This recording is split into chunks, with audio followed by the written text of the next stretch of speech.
नमस्कार दोस्तों, आप देख रहे हैं नागपुर समय न्यूज और मैं हूं रत्नाकर मलिक एक विशेष रिपोर्ट के साथ। नागपुर की आत्मा पर एक बड़ा सवाल।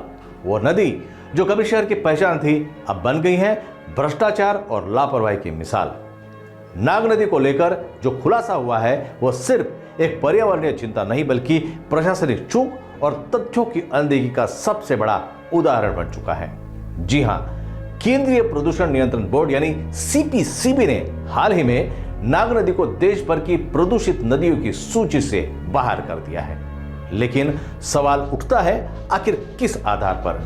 क्योंकि अगर आप नदी के स्रोत से लेकर अंतिम छोर तक जाए तो हर जगह सिर्फ गंदगी, प्लास्टिक, औद्योगिक कचरा और बदबू ही नजर आती है। तो फिर ये स्वच्छता किसकी रिपोर्ट में दर्ज है? केंद्रीय प्रदूषण नियंत्रण बोर्ड द्वारा जारी हालिया रिपोर्ट के अनुसार गंगा यमुना नदी के साथ साथ देश की 271 नदियां अत्यधिक प्रदूषित हैं, जिसमें 54 नदियां सिर्फ महाराष्ट्र में है जो किसी भी दूसरे राज्य से अधिक है।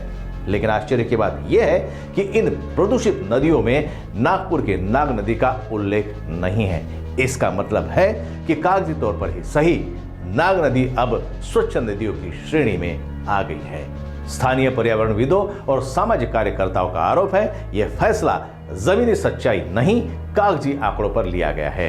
रिपोर्ट अधूरी थी, निरीक्षण सतही था और हकीकत को जानबूझकर छुपाया गया।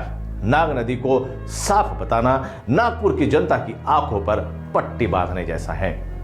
और अब बात करते हैं उस सफाई अभियान की जिसके नाम पर करोड़ों नहीं अरबों रुपए बहा दिए गए। आंकड़े बताते हैं कि अब तक 1927 करोड़ रुपए नाग नदी की सफाई परियोजना पर खर्च किए जा चुके हैं, जिसमें 60% रकम केंद्र सरकार, 25% राज्य सरकार और 5% नागपुर महानगर पालिका यानी एनएमसी के माध्यम से दी गई है। यह प्रोजेक्ट केंद्रीय मंत्री और नागपुर से सांसद श्री नितिन गडकरी का एक अनोखा सपना था, नाग नदी को पुनर्जीवित करने का।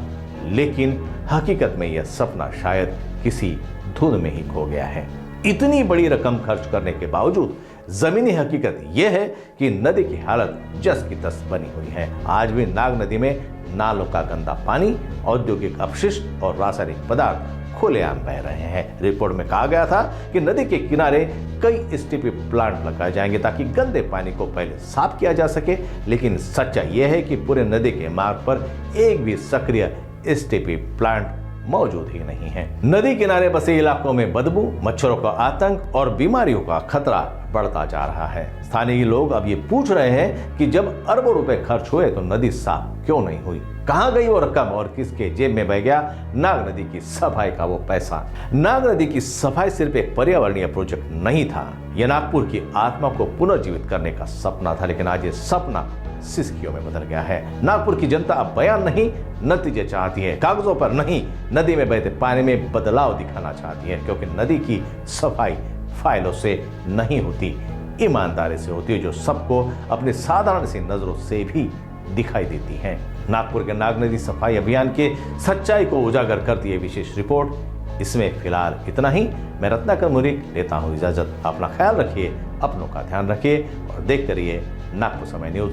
जय हिंद।